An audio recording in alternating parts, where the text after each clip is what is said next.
Hello, changelings, and welcome to the Night Garden. I'm VampireAntihero, and this is Conquer Thy Fear Studio. What's up, everybody? I hope that you had a good weekend. I am going to be talking to you about a piece that is very near and dear to my heart today. It's going to be called After the Parade. It is about pride. So you can see I am still in the ideating phase here. I'm going to cut real quick towards a clip of video that I took before I started my thumbnails. I was planning on recording my thumbnails, and then I wound up not.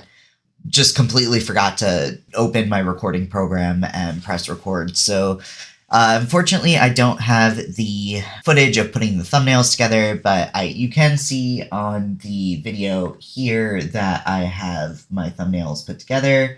I wound up going with two compositions. I tried for two of them I wound up really not liking, and I wound up picking the one on the right because it felt more, pretty, prestigious. It's not really meant to be any form of city in particular, though I did use a lot of references from New York City, so you can kind of picture that in your mind. I'm going to cut real quick to a piece of footage that I took before I started doing my thumbnails. It was the day before when I had laid out all of my perspective grids, and I'll show you a quick glimpse at the reference board that I put together just to kind of show where my ideas kind of came from.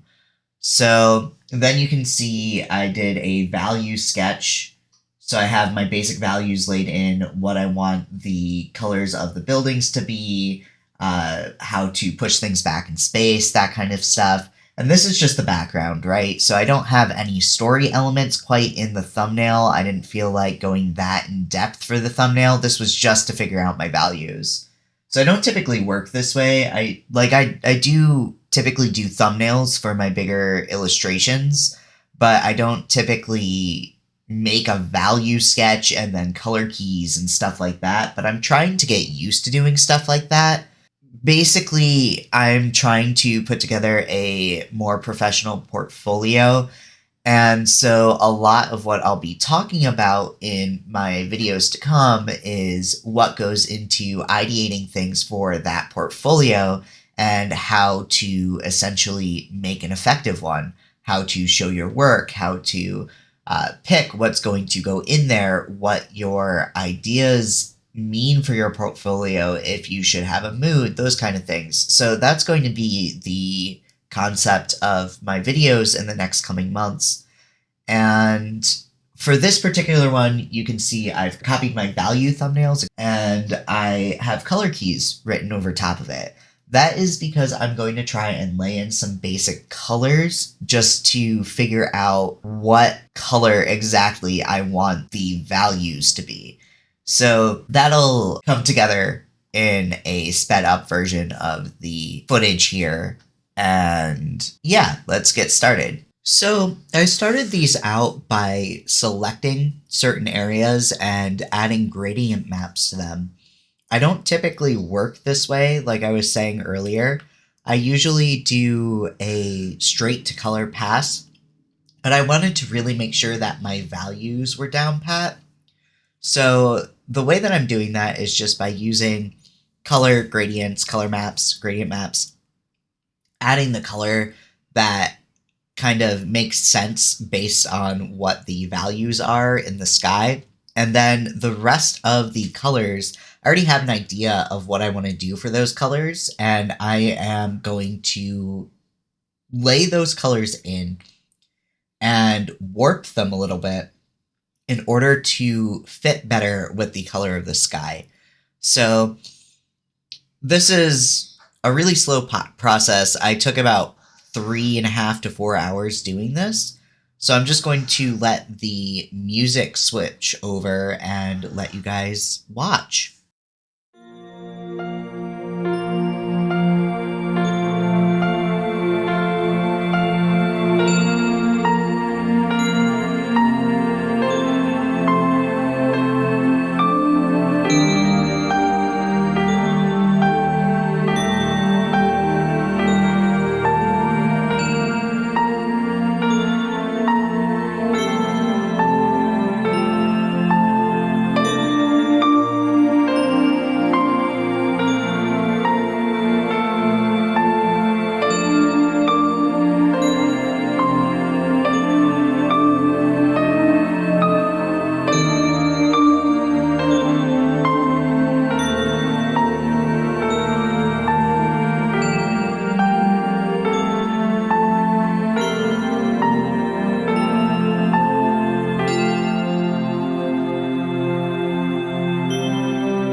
So of the color keys, my favorite ones out of the ones that I've done are probably these three that I have circled.